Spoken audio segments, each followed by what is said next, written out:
Hello everyone and welcome back to another video. Today I am doing my reading wrap up for October 2023 in which I read 23 books. So if you want to hear what I read in October and what I thought about it, feel free to stick around.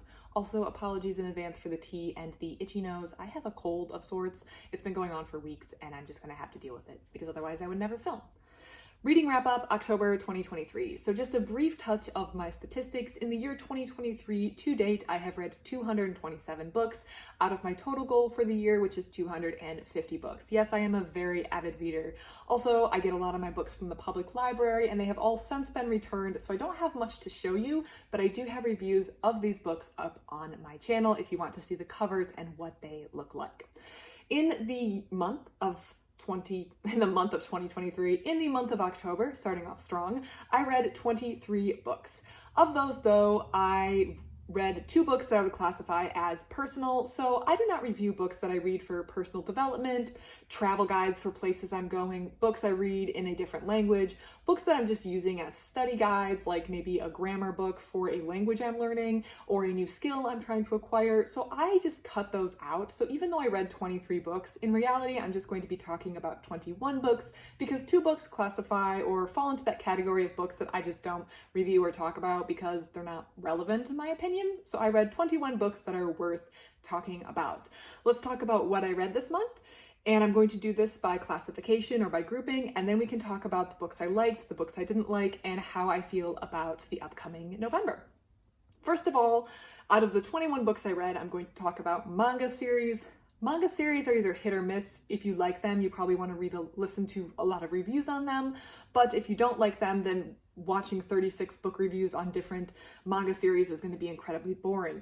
Also, a lot of these are continuation of series that I have been reading in the past, so it's kind of mid-series.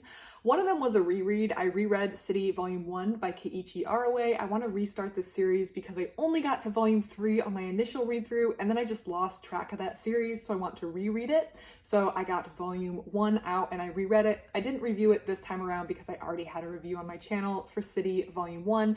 I've already read another series by Araue, which is Nichijou. I've also watched the anime and I thought it was really funny. I like his humor style, the author's humor style that is. So I am reading City, which is about a college-age girl living in Japan trying to make things work and pay her rent. Next, I read I Married My Best Friend to Shut My Parents Up by Naoko Kodama. This was a viewer suggestion and I really liked this one, although I do think that the ending was really weak in this one, so it was kind of a mixed review. I felt like the story was interesting and sweet, but the ending was too rushed and could have been spread out a little bit more. Next up, I read volumes 33 through 36 in the sports manga Haikyuu by Haruichi Furudate. I've been reading this series for a while. Clearly I'm in the middle of it, so it is what it is. And I also read volume 20 of the series No Matter How I Look at It, It's You Guys' Fault I'm Not Popular. I'm reading both Haikyuu and No Matter How I Look at It, It's You Guys' Fault I'm Not Popular for the first time, or these volumes were read for the first time. No Matter How I Look at It, It's You Guys' Fault I'm Not Popular is written by an author team that goes by the name of Nico Tanagawa. So all in all, I read 7 volumes of manga, 21 books total, 7 of those were manga. The next category is one that I'm just going to split out, and those are my math books. I love math. I have my degree in mathematics, and I love reading books on math. So I do quite a bit of reviews, and I have my own playlist on math books, but these aren't things that interest everyone. This month, I read The Secret Formula by Fabio Toscano. This was a book on the math duel about solving like x to the third root equations. And this was a little piece of math history that was interesting to me. I also read It's a Numberful World, which is more of a popular reader of mathematics written by the math teacher Eddie Wu. So 2 books on math. Now for the rest of nonfiction. I read 7 more books in the nonfiction category. It was, along with manga, my largest category of books read. I read many more nonfiction books than regular fiction books if we exclude manga this month. The first one would be The Wicked Women of Detroit by Tobin Buke. I thought this was going to be, I really didn't know what I was getting into when I read this book. I was confused or intrigued by the word wicked in the title, so I wanted to see what the author was using the word wicked like. I actually had pretty low expectations for this book. I thought it was going to be really true crimey and graphic, and I also was like, I don't know how this word wicked is going to be used, but I think the author did a really good job of explaining the cultural mores, I guess you could say, of the time. And also, is it mores or mores? I'm just going to pretend like I know how to say that correctly.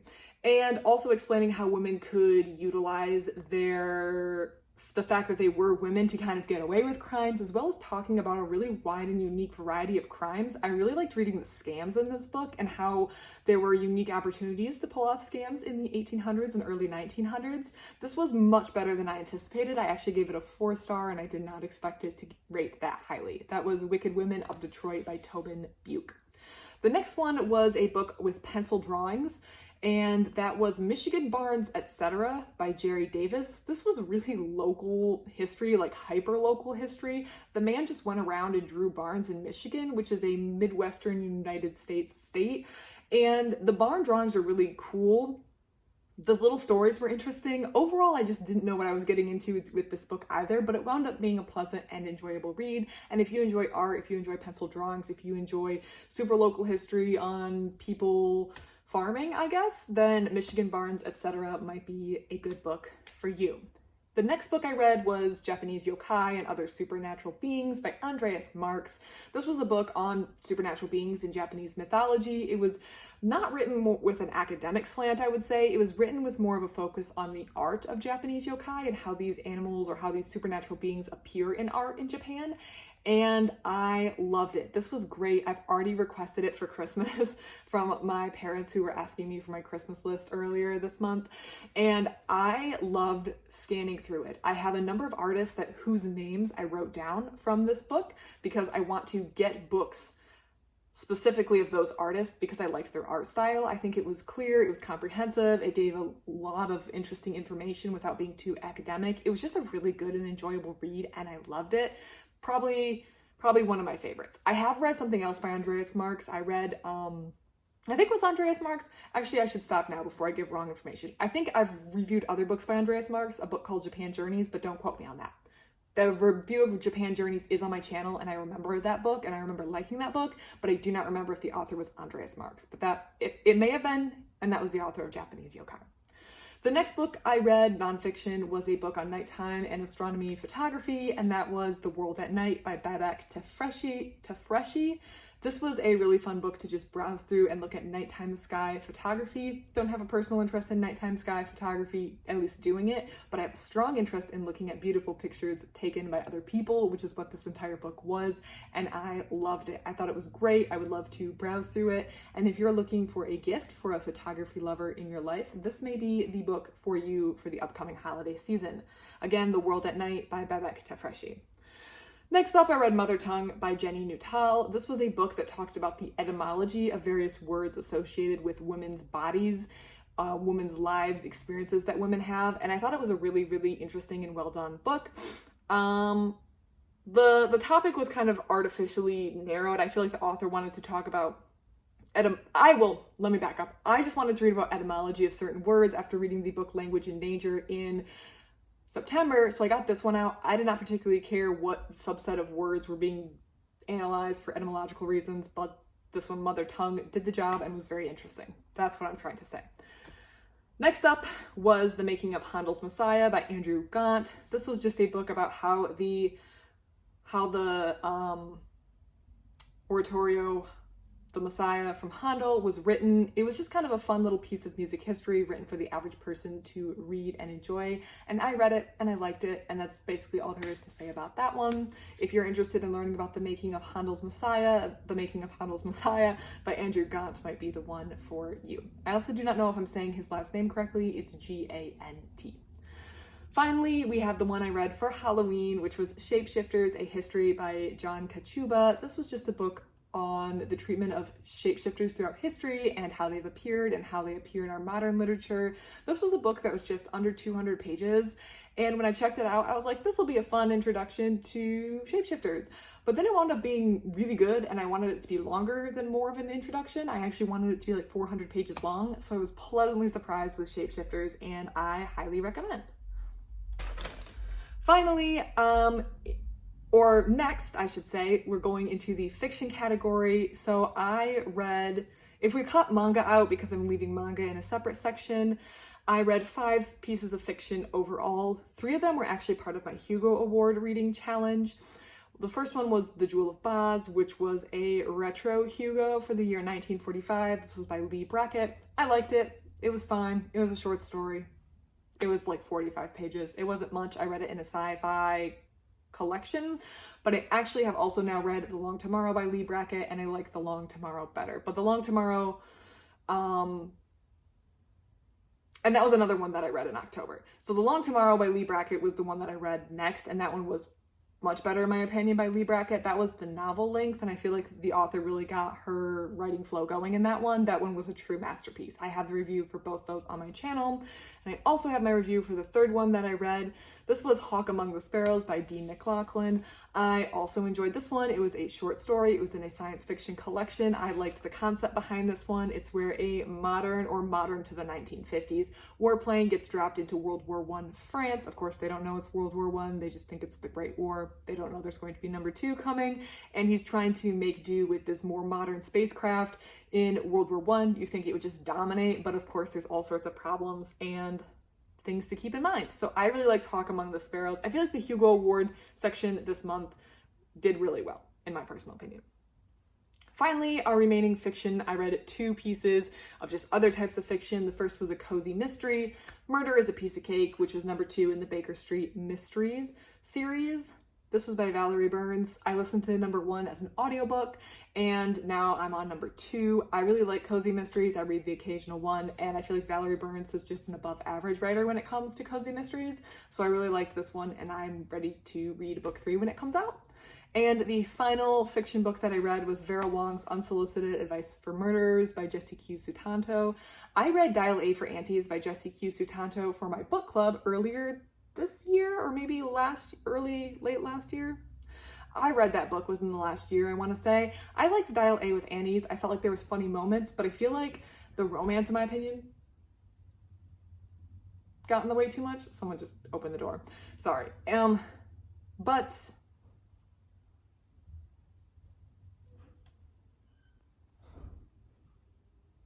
okay, people are leaving.